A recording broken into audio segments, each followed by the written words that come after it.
Chỉ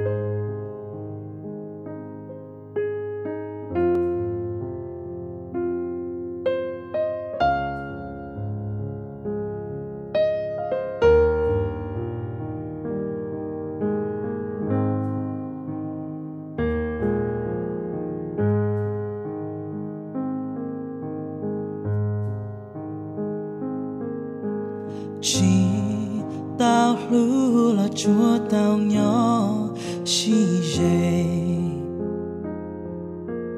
Chỉ tao lưu là chúa tao nhỏ mùa kề. Trong gai mù đê cho kê xì lưu. Cha mùa lưu nu họ bỏ tao.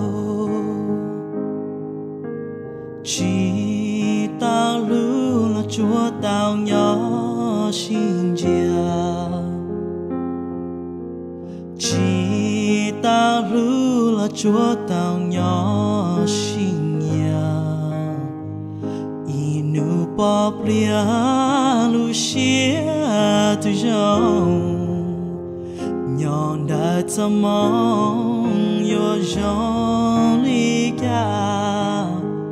Cho cái xì lưu nhớ đâu ý đã đủ. Cho cái xì lưu nhớ đâu hao đã đủ. Cho cái xì lưu yo mùa inu. Chỉ ta lưu là chúa cùng nhỏ trong cỏ. Chỉ tao lưu là chúa tao nhỏ trong gió. Mù ta tiền nó mù gió nu ca. Cho mong bố xa là ôi kê.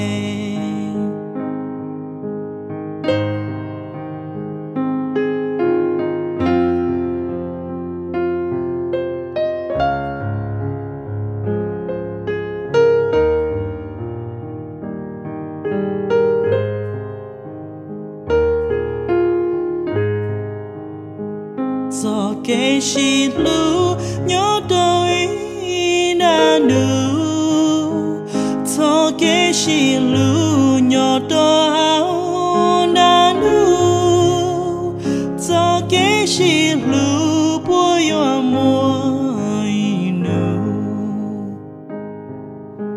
Chỉ tao lưu là chúa tao nhỏ trong cỏ. Chỉ tao lưu là chúa cùng nhỏ trong gió. Mù ta tiền nó mù gió nu ca. Sai mong bùa xa